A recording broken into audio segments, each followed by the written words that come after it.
Record amounts of fundraising for the recall election and millions of dollars coming in from out of state. Good evening. I'm Eric Frank. And I'm Sarah Carlson. Fundraising figures show donors shelling out thousands in the recall race. Political reporter Jessica Arp tells us where that money is coming from. Well, while each side is touting their small donors, it is the bigger amounts that are flowing in, much of it from out of state.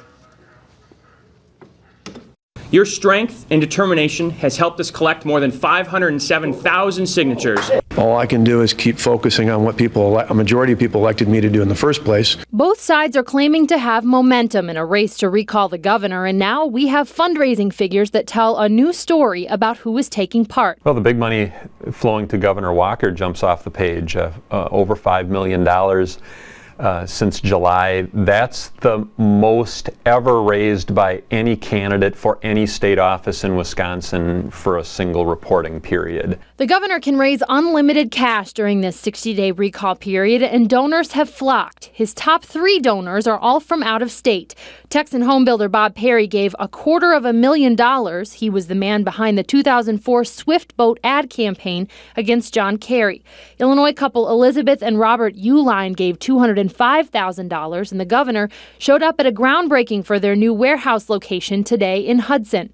Third is Wyoming investor and Wisconsin native Foster Freese, who gave $100,000. If you look at where the money came from, almost half of it comes from donors who gave $1,000 or more. 45% of the donations comes from people who gave $1,000 or more. On the Democratic side, Washington, D.C.-based United Food and Commercial Workers Union gave $20,000. Director of Communications for Herzing University, Stacy Herzing, gave $15,000.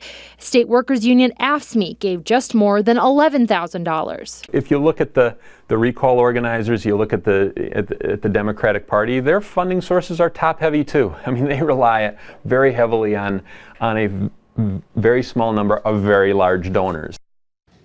We looked at the individual contributions and where they were coming from for both the Walker campaign and the Democratic Party. In both cases, over half of the individual donors were from out of state.